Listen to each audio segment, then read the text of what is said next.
Welcome to the channel educational Unnati. इस video में हम कवर करेंगे बाल विकास एवं सीखने की प्रक्रिया, जो कि आपका डीएलएड फर्स्ट सेम का सब्जेक्ट है साइकोलॉजी के लिए। इसमें हम आज का टॉपिक कवर करेंगे ध्यान, यानी कि अटेंशन। अटेंशन क्या होता है? जब आप किसी एक चीज़ पर पूरी तरह से कंसंट्रेटेड होते हैं, उसके बारे में थिंकिंग करते हैं, कोई एक बात जो है आध्यात्मिक रूप से या शैक्षणिक उद्देश्य के चलते उसे सोचते हैं, उस पे जो है अपने विचार रखते हैं, तो उसको ध्यान कहा जाता है, अटेंशन कहा जाता है। डम्बल के अनुसार यहाँ पे डेफिनेशन दी गई है कि किसी दूसरी वस्तु के बजाय एक ही वस्तु पर चेतना का केंद्र करना ध्यान कहलाता है। एक जब हम सिर्फ एक इंडिविजुअल ऑब्जेक्ट पर अपनी पूरी थिंकिंग लगाते हैं, पूरा कंसंट्रेशन लगाते हैं, तब उसको डम्बल कहा जाता है। तब उसको जो है डम्बल ने ध्यान बताया है। तो डम्बल ने ये परिभाषा डिफाइन की है यहाँ पर ध्यान के बारे में। देन इसके बाद बात आती है कि ध्यान के प्रकार कितने होते हैं। 2 प्रकार होते हैं यहाँ पर। एक ऐच्छिक ध्यान होता है, दूसरा अनैच्छिक ध्यान होता है यहाँ पर। ऐच्छिक ध्यान का मतलब हो जाता है कि यहाँ पर इच्छा की प्रधानता होती है। एक पर्सन है, वो किस चीज़ को करना चाह रहा है, उसकी प्रधानता होगी, यानी कि उसकी जो डिज़ायर है वो यहाँ पर मैटर करती है। अगर कोई पढ़ाई करना चाहता है तो वो पढ़ाई करेगा, घूमना चाहता है तो घूमेगा। इस तरह से यहाँ पर जो ध्यान होगा वो ऐच्छिक ध्यान होता है। जिस चीज़ में आपकी इच्छा है उस चीज़ को आप करिए। अनैच्छिक ध्यान का मतलब हो जाता है यहाँ पर अगर आपका मन भी नहीं है उस चीज़ को करने का, तब भी आपको वो काम करना पड़ रहा है।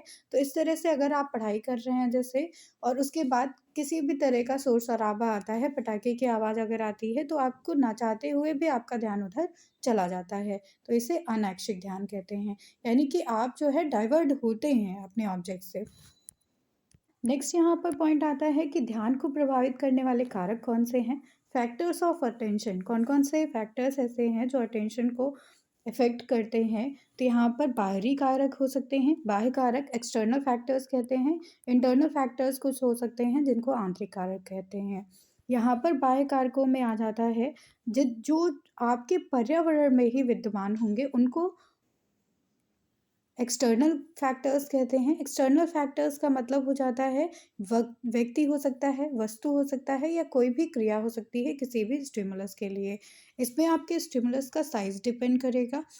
फैक्टर्स को इफेक्ट करने के लिए यहाँ पर अटेंशन के फैक्टर्स में आ जाएगा, जैसे कि बड़ा पोस्टर है या पूर्ण चंद्रमा है, इस तरह से साइज हो गया ये स्टिमुलस का।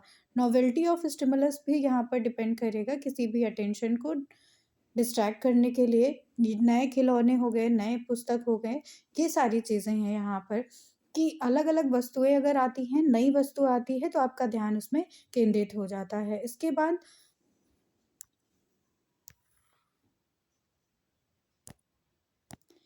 उद्दीपक की विचित्रता होती है यहाँ पर। विचित्रता का मतलब हो जाता है कि जब आप कोई नई चीज़ देखते हैं, अलग चीज़ देखते हैं, कोई डिफरेंट थिंग देखते हैं, तो उसमें आपका ध्यान जो है जाता है। कोई विचित्र वेशभूषा का व्यक्ति देखेंगे तो उस पे आपका ध्यान केंद्रित होगा।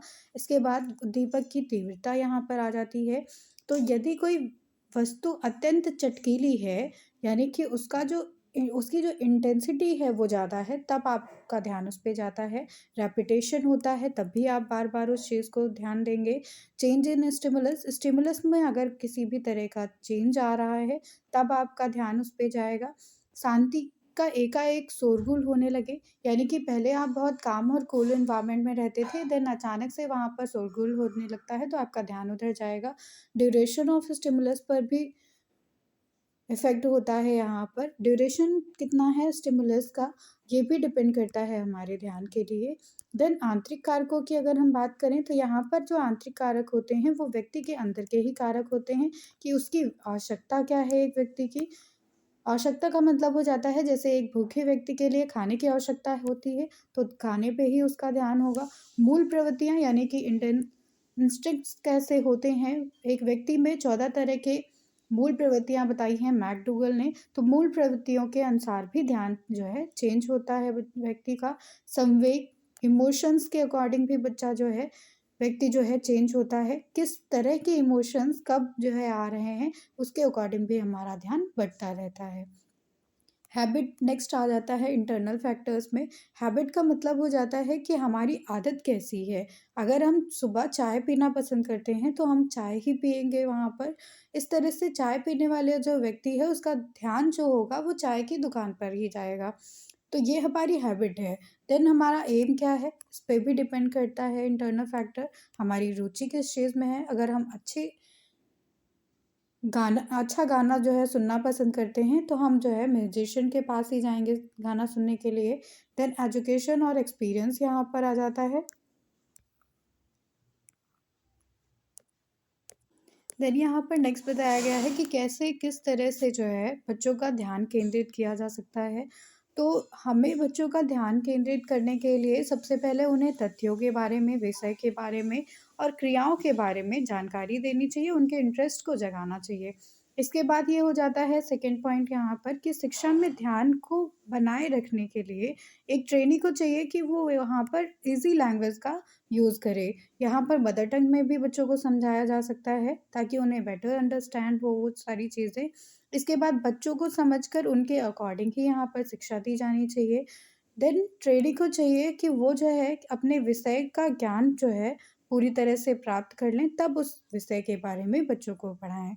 इसके बाद शिक्षण के समय ट्रेनी को चाहिए कि बच्चों को मनोरंजन भी कराते रहें। जैसे एक ही साथ बर्डन नहीं डालना चाहिए बच्चों पर कि आपको ये चीज़ पढ़नी है, आज हम इस टॉपिक को पढ़ने जा रहे हैं। बीच-बीच में उन्हें जो है एंटरटेन भी करते रहना चाहिए। तो इस तरह से जो है ध्यान केंद्रित कर सकते हैं आप बच्चों का। नेक्स्ट हमारा यहाँ पर टॉपिक आ जाता है रुचि, इंटरेस्ट का। इंटरेस्ट का मतलब हो जाता है कि हमारी पसंद क्या है, कौन-सी चीज़ें हमें पसंद हैं, क्या एक्टिविटीज़ हमें पसंद हैं। तो ये हमारा स्वाभाविक सा जो है स्वरूप होता है, जो जिसकी तरफ हमारा ध्यान केंद्रित होता है।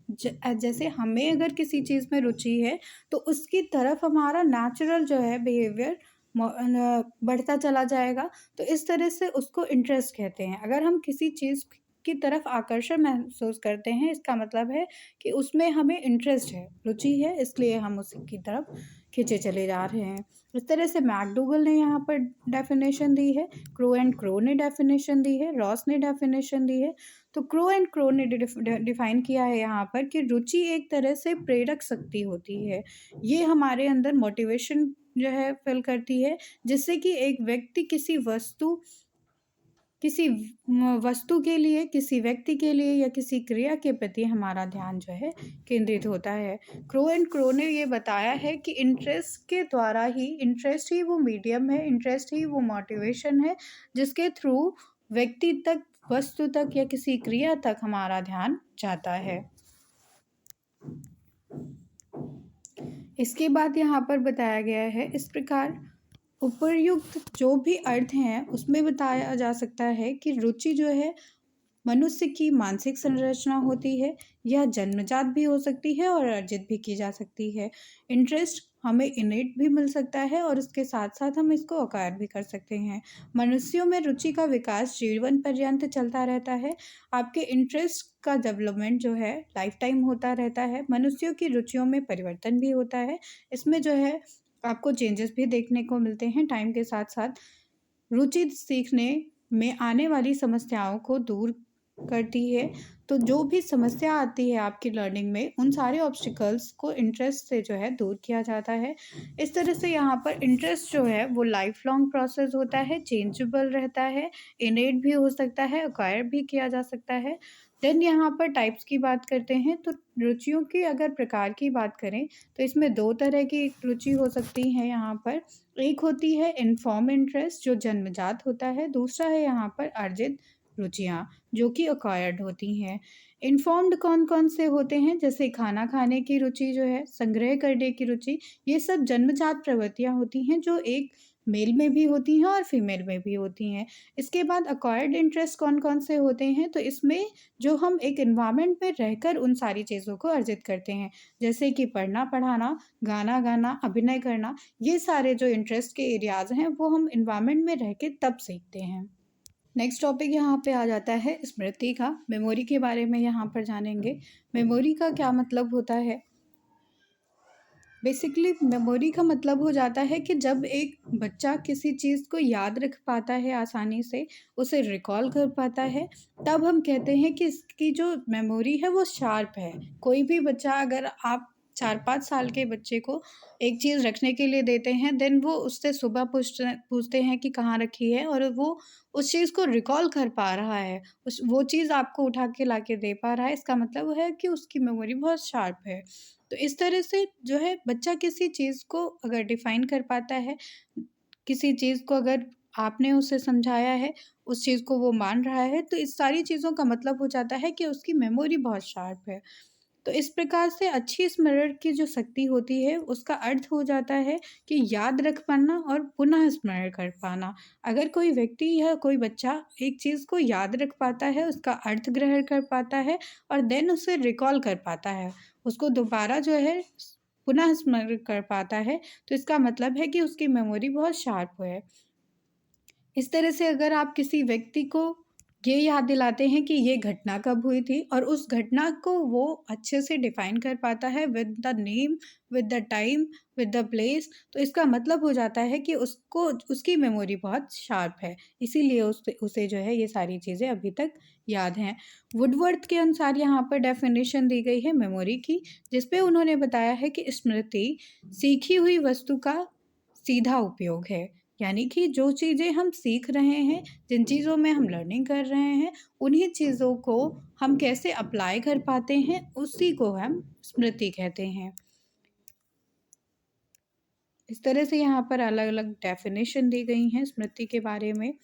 स्मृति का मतलब हो जाता है कि यह स्थायी रूप से भी हो सकती है और अस्थायी रूप से भी हो सकती है, शॉर्ट टर्म में भी हो सकती है, लॉन्ग टर्म में भी हो सकती है।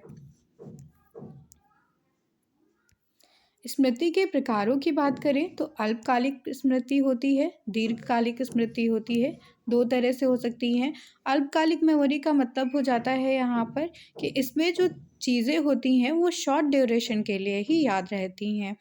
जैसे यहाँ पर 13 से 17 साल के बीच में अगर हम स्मृति का विकास तेज़ी से होता है बच्चों का, और उसके ड्यूरेशन में बच्चों से कुछ भी पूछते हैं, तो इस इतने कम ड्यूरेशन में 13 से 17 साल के ड्यूरेशन में बच्चे से जब हम कोई चीज़ दोबारा पूछते हैं, जैसे कि एक छोटी क्लास में बच्चों को पढ़ाना सिखाया जाता है या पाठ याद कराया जाता है, 10 मिनट बाद अगर हम उनसे सुनते हैं उस चीज़ को और वो उस चीज़ को सुना पाते हैं, तो ये जो है एक मोटिवेशन का काम करता है और ये जो पूरी प्रक्रिया होगी वो अल्पकालिक मेमोरी होती है। इसके बाद दीर्घकालीन मेमोरी आती है। दीर्घकालीन मेमोरी जो होती है, इसका मतलब होता है कि यहाँ पर जो है वो घटनाएँ भी याद रहती हैं, सूचनाएँ भी याद रहती हैं और अनुभव से जो है व्यक्ति उनका पुनः स्मरण करता रहता है। तो जिन चीज़ों को इंसान अपने साथ ऑब्ज़र्व करता है, एक्सपीरियंस करता है, उन सारी चीज़ों को वो याद रख पाता है और लॉन्ग ड्यूरेशन के लिए याद रख पाता है। तो इस तरह से यहाँ पर अन्य प्रकार भी बताए गए हैं स्मृति के। रटंत स्मृति यानी कि किसी चीज़ को आप रट रहे हैं, बार-बार याद कर रहे हैं, ज्यों का त्यों आपने याद कर लिया है उस चीज़ को। जैसे कि बच्चा ये पढ़ाई में इस्तेमाल करता है कि कोई लॉन्ग आंसर होता है तो उससे पूरा रट लेता है, बार-बार उस चीज़ को पढ़ता है जिससे कि वो उसको लगता है ये मुझे याद हो गया है। इसके बाद सक्रिय मेमोरी होती है। सक्रिय स्मृति में बच्चा बोल-बोल के इसमें याद करता है। निष्क्रिय मेमोरी होती है। निष्क्रिय मेमोरी का मतलब हो जाता है कि यहाँ पर पूर्व अनुभवों के बिना पुनः स्मरण कर सकते हैं।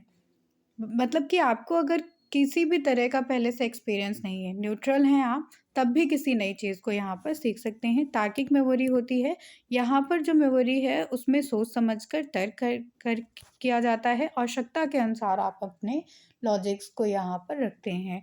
वास्तविक मेमोरी होती है, वास्तविक मेमोरी का मतलब होता है कि जब हम याद की गई या सीखी गई बातों को कभी भी नहीं भूलते हैं, तब उसको वास्तविक मेमोरी कहते हैं। इसके बाद यहाँ पर नेक्स्ट टॉपिक आता है स्मृति को प्रभावित करने वाले कारक। इसमें शारीरिक एवं मानसिक स्वास्थ्य आ जाता है। एक व्यक्ति का शारीरिक एवं मानसिक स्वास्थ्य कैसा है, इससे उसकी मेमोरी पर इफ़ेक्ट पड़ता है। अगर एक आप जो है बैलेंस्ड आपकी जो है हेल्थ होती है, तो आपकी मेमोरी भी बैलेंस रहती है, शार्प रहती है। देन प्रेरणा यानी कि सीखने की कितनी आप में चाह है, तो इससे भी आपकी मेमोरी पर इफ़ेक्ट पड़ता है। रुचि यानी कि इंटरेस्ट कितना है आपको उस चीज़ में सीखने में, ये भी जो है मेमोरी को इफ़ेक्ट करता है। संबंधितता यानी कि कितना आप रिलेट कर पा रहे हैं अपनी चीज़ों को अपने जो है इतिहास के साथ में, अपने प्रेज़ेंट के साथ में, इससे भी आप चीज़ों को लॉन्ग टाइम के लिए याद रख पाते हैं। स्मरण वृद्धि भी जो है इफ़ेक्ट करती है यहाँ पर। शिक्षक का व्यवहार, आपके टीचर आपके साथ कैसा व्यवहार करते हैं, इससे भी आपकी मेमोरी पर इफ़ेक्ट होता है। और एक उत्तम वातावरण में भी जो है अच्छी मेमोरी का डेवलपमेंट होता है। नेक्स्ट टॉपिक इसमें आ जाता है विस्मरण का अर्थ एवं परिभाषा। विस्मरण का मतलब हो जाता है कि यहाँ पर जो वस्तु और घटना है, उसको हम कितना भी जो है कंसंट्रेशन के साथ में याद करते हैं, लेकिन फिर भी ऐसी सिचुएशन आ जाती है एक टाइम के बाद कि हम उस चीज़ को भूल जाते हैं। तो ये जो अवस्था होती है कि याद की हुई चीज़ एक टाइम आता है जब हम उसको भूल जाते हैं, तो इसको विस्मरण कहा जाता है। विस्मरण कहते हैं इसे। तो इस तरह से यहाँ पर ड्रेवर ने इसको डिफ़ाइन किया है कि किसी समय प्रया प्रयास के साथ सीखी हुई चीज़ों को पूर्व अनुभव का स्मरण करने में असफल होना ही विस्मरण कहलाता है। तो एक टाइम पर हमने एफ़र्ट करके किसी चीज़ को सीखा था, उसके बाद हम एक ड्यूरेशन के बाद में अगर उन चीज़ों को याद करते हैं, तो उन्हें रिकॉल करने में हम जो है असफल रहते हैं, इसी को जो है विस्मरण कहा जाता है। इसके बाद यहाँ पर मन के अनुसार डेफ़िनेशन दी गई है कि ग्रहण के लिए किए गए तथ्यों का धारण ना करना ही विस्मरण कहलाता है। अगर हम किसी चीज़ को याद करते हैं और उसके बाद उन तथ्यों को हम रिकॉल नहीं कर पा रहे हैं, तो उसे भी विस्मृति कहते हैं। नेक्स्ट टॉपिक यहाँ पर आ जाता है सांख्यिकी। स्टैटिक्स का टॉपिक है यहाँ पर। एजुकेशनल सांख्यिकी का मतलब हो जाता है यहाँ पर कि शिक्षा संबंधी तथ्यों का वर्गीकरण, सारणीकरण एवं अध्ययन। तो इस तरह से यहाँ पर जब हम किसी एजुकेशनल डेटा को कैटेगराइज़ करते हैं, उन्हें जो है सारणीकरण करते हैं उनका, तो इनको जो है इस टर्म को डिफ़ाइन किया जाता है स्टैटिक्स के द्वारा। यहाँ पर सांख्यिकी की परिभाषा बताई गई है कि वह विज्ञान जो प्रदत्तों के संकलन, विश्लेषण तथा निर्णय से संबंधित होती है, नियमों का अध्ययन कराती है, इसे हम सांख्यिकी कहते हैं। इसकी इम्पोर्टेंस क्या है? क्या नीड होती है स्टैटिक्स की? तो इसमें सिंप्लीफिकेशन किया जाता है स्टैटिक्स के थ्रू। कंपैरेटिव स्टडी कर सकते हैं हम डेटा की यहाँ पर, क्योंकि हमारे पास डेटा अवेलेबल होता है, तो हम 2 ग्रुप्स के बीच में यहाँ पर कंपैरेटिव स्टडी कर सकते हैं, डिफरेंस निकाल सकते हैं। कंस्ट्रक्शन ऑफ टेस्ट भी किया जा सकता है यहाँ पर, बुद्धि परीक्षा कर सकते हैं, रुचि परीक्षण कर सकते हैं। Then interpretation of the test result, जो भी रिजल्ट्स आए हैं उनका जो है इंटरप्रिटेशन किया जा सकता है स्टैटिक्स के through. Understanding of the validity, validity को हम समझ सकते हैं यहाँ पर स्टैटिक्स के through. Knowledge of reliability, statics के थ्रू ही हम रिलायबिलिटी को समझते हैं। Use in research work, statics का यूज़ हम रिसर्च वर्क के लिए कर सकते हैं, फर्दर जो रिसर्च की जा रही है उसके लिए।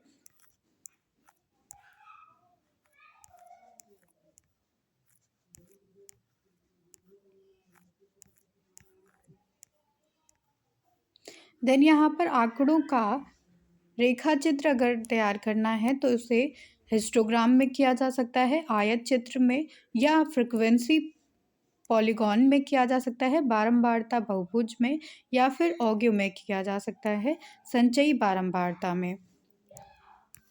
आयत चित्र क्या होते हैं? तो इसमें बारंबारताओं का ग्राफ होता है। आयत का चित्र ये एक होता है, प्रत्येक वर्ग के लिए आयत बनाया जाता है और उसमें जो है फ्रीक्वेंसी के अनुसार क्लास इंटरवल्स दिए जाते हैं। इस तरह से ये डायग्राम यहाँ पर बनता है। इसके बाद फ्रीक्वेंसी पॉलीगॉन की बात करें यहाँ पर, तो इसमें अनेक रेखाओं वाली आकृतियाँ होती हैं, इसको बहुभुज के भी नाम से जानते हैं। इस तरह से यहाँ पर इंटरवल करके डेटा दिया गया है पूरा, और ये जो है डायग्राम हो जाता है फ्रीक्वेंसी पॉलीगॉन का। इसके बाद ऑग्यूल यहाँ पर आता है, तोरड़ जिसको कहते हैं। संचयी आवृत्ति वक्र को रेखाचित्र है जो संचयी आवृत्तियों को प्रदर्शित करता है। तो यहाँ पर एक फ्रिक्वेंसी ली जाती है, एक से दूसरे के बीच में डिफरेंस होता है और ये ऑडियो का फिगर हो जाता है। इस तरह से यहाँ पर मेन, मीडियन, मोड की भी बात की गई है। 3 प्रकार से मेज़र किया जा सकता है यहाँ पर। मेजर ऑफ सेंट्रल टेंडेंसी की अगर हम बात करते हैं, माध्य मीन को कहते हैं, माध्य का मीडियन को कहते हैं, बहुलक मोड को कहते हैं। माध्य की बात करते हैं तो ये एवरेज होता है टोटल का। जैसे कि यहाँ पर अगर 5 नंबर दिए गए हैं तो इनको ऐड ऑन करेंगे, देन 5 से इसको डिवाइड कर देंगे तो 3 आया अगर, तो ये माध्य हो जाएगा, यहाँ पर मीन कहेंगे इसको। ये ग्रुप्ड भी हो सकती है और अनग्रुप्ड डेटा से भी ली जा सकती है, 2 प्रकार की होती है मीन यहाँ पे। इस तरह से मीन का यहाँ पर फॉर्मूला हो जाता है अनग्रुप्ड डेटा के लिए, x अपॉन n प्राप्तांकों का योग अपॉन प्राप्तांकों की संख्या। ग्रुप्ड डेटा के लिए अगर निकाला है तो यहाँ पर लॉन्ग मेथड होता है, शॉर्ट मेथड होता है। लॉन्ग मेथड के लिए यहाँ पर आपको फॉर्मूला दिया गया है मेन का।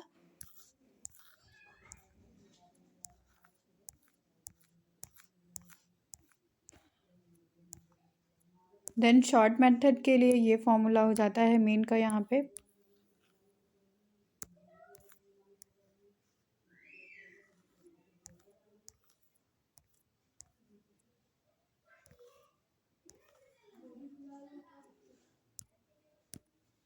इसके बाद यहाँ पर मीडियन आता है। मीडियन का मतलब हो जाता है कि माध्यिका प्राप्तांकों के समूह का वह बिंदु होता है जिसके नीचे समूह के आधे प्राप्तांक होते हैं। यहाँ पर n+1 नंबर बाई 2 से यहाँ पर डिफाइन किया जाता है मीडियन को। तो इस तरह से ये पूरा आपको माध्यिका निकाल के दिखाई गई है।